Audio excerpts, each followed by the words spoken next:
I'm making a game where you need to get your coworkers fired. But hear me out, it's for a good cause. You're gonna get promoted and get that sweet, sweet pay rise. It's time to go, Jerry. You're fired. Before I go, I need you to tell me, was I a good worker? Obviously not. Get out of here. Can you believe this dumbass?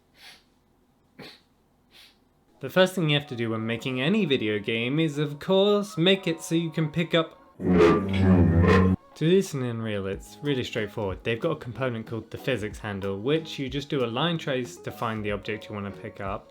Then you tell the physics handle to grab it using the handy grab node. And then finally you just update the physics handle's position to be wherever you want it to be. In our game, directly in front of you, so it looks like you're holding it.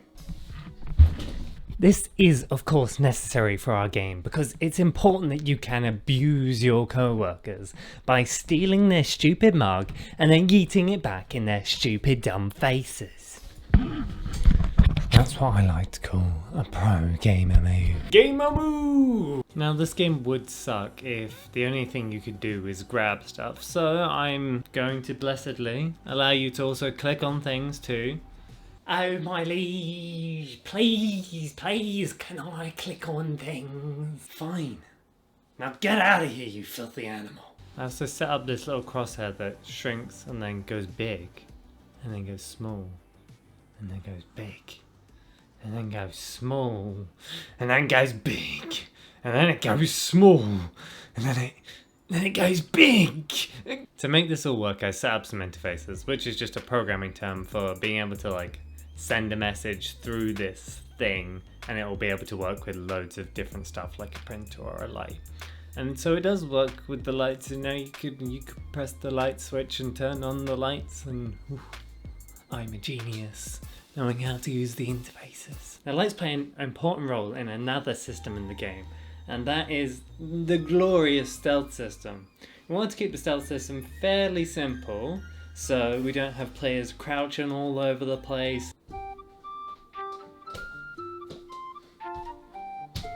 The stealth system will basically function as a way to make the world feel more real. You want to steal Karen's mug right in front of her face? Well, you better be prepared for a year-long rant. I'm going to tell the boss about you, you idiot! I need to set up a few things to get the stealth system up and running. The first of which is the player needs to be able to enter stealth mode. Then, the NPCs need to be able to spot the player. And as an additional bonus feature, I want you to be able to turn off the lights and enter an even stealthier stealth mode. So let's get this bad boy working. For the player's stealth mode, I do a very simple thing of let you crouch, and I put a vignette on the vignette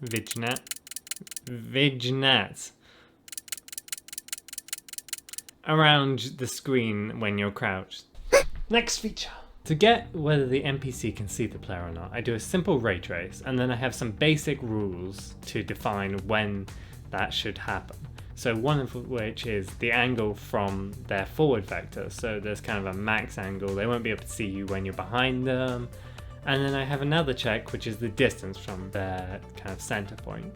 What that does is it just means they won't be able to see you right across the other side of the office. It kind of makes it a bit more fair on the player. Easy. Next feature. I also added some placeholder vision cones. They look kind of whack right now, but when I get back around to doing something about them, they will look sick.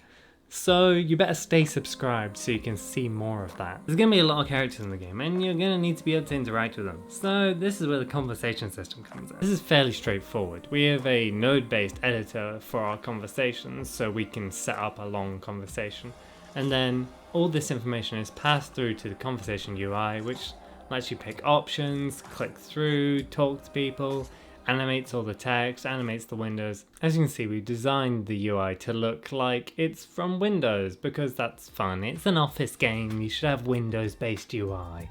But we've done some other fun stuff which Windows does. We have transparent top bars if you want them. We also have a color picker, so you can select what color you want all your stuff to be, which is nice. Let me know what you thought of this devlog in the comments below, and remember to like and subscribe. This really helps us out, and I'll really appreciate it. I'll love you forever. Also, we have a Discord, so go join that.